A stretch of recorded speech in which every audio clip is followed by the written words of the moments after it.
Good morning student. आज हम class 4th की हिंदी की बुक पढ़ेंगे जिसका पहला लेसन है।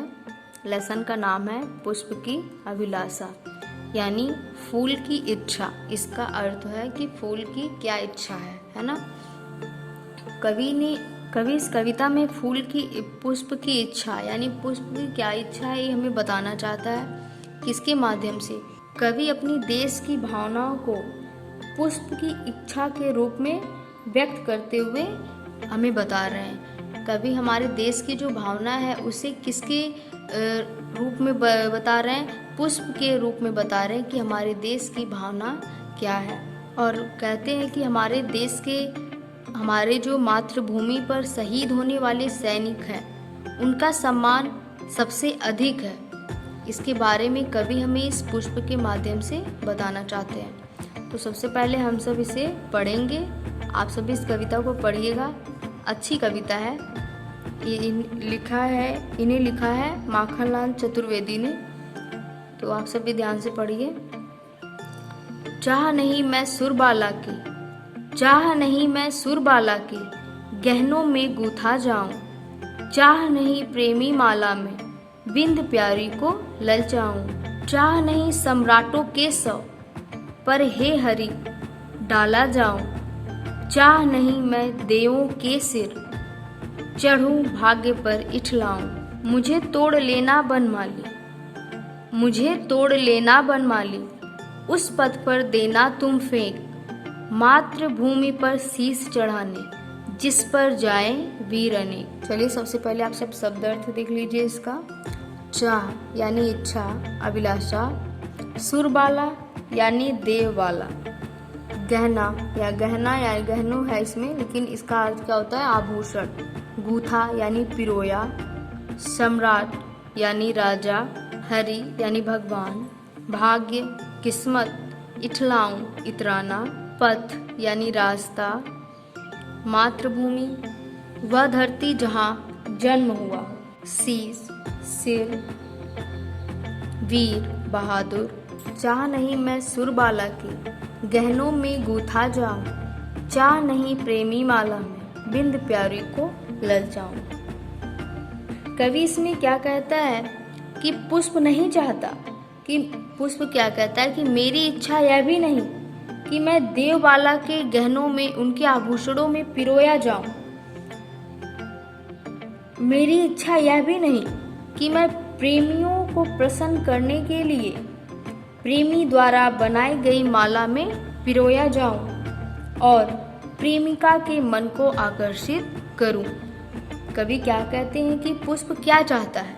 वह ये भी नहीं चाहता कि वह देवबाला के गहनों में उनके आभूषणों में गूथा जाए, और उसकी इच्छा यह भी नहीं कि वो प्रेमियों को प्रसन्न करने के लिए प्रेमी द्वारा बनाई गई माला में पिरोया जाए और प्रेमिका के मन को आकर्षित करे। चाह नहीं सम्राटों के सौ पर हे हरि डाला जाऊं। चाह नहीं मैं देवों के सिर चढ़ूं भाग्य पर इछलाऊं। पुष्प क्या कहता है? हे प्रभु, हे भगवान, ना ही मेरी इच्छा है कि बड़े बड़े राजाओं के लाशों पर चढ़कर सम्मान प्राप्त करूं। मेरी यह कामना भी नहीं। पुष्प क्या कहता है कि हे भगवान, हे ईश्वर, ना ही मेरी इच्छा यह है कि मैं बड़े बड़े राजाओं के लाशों पर डाला जाऊं और सम्मान प्राप्त करूं, और ना ही मेरी यह कामना है कि मैं देवताओं के सिर पर चढ़कर अपने भाग्य पर अभिमान करूं। भाव यह है कि इस प्रकार के किसी भी सम्मान को पुष्प अपने लिए निरर्थक समझता है। इसमें पुष्प ने क्या कहा कि उसे यह भी इच्छा नहीं कि वो बड़े बड़े राजाओं के लाशों पर डाला जाए, और ना ही उसकी यह कामना है कि वो देवताओं के सिर पर चढ़े और अपने भाग्य पर अभिमान करे। भाव यह है कि पुष्प इस प्रकार के किसी भी सम्मान को अपने लिए निरर्थक समझता है। मुझे तोड़ लेना बनमाली, उस पथ पर देना तुम फेंक, मातृभूमि पर शीश चढ़ाने, जिस पर जाएं वीरनी। पुष्प क्या कहता है? हे उपवन के माली, मैं तुमसे प्रार्थना करता कि तुम मुझे तोड़कर उस मार्ग पर फेंक देना, उस मार्ग पर डाल देना जिस मार्ग से होकर अनेक राष्ट्रभक्त वीर मातृभूमि पर अपने प्राणों का बलिदान देने के लिए जा रहे हैं। फूल उन वीरों के चरण रज का स्पर्श पाकर ही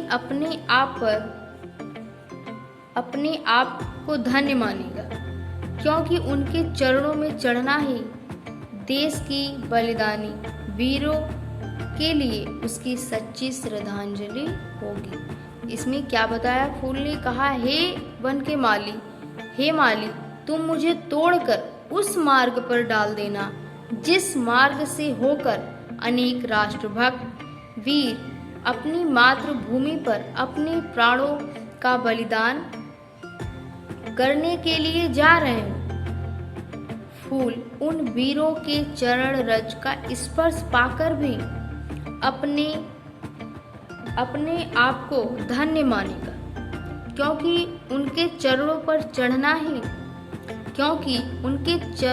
चढ़ना ही देश के लिए बलिदानी वीरों के लिए उसकी सच्ची श्रद्धांजलि है।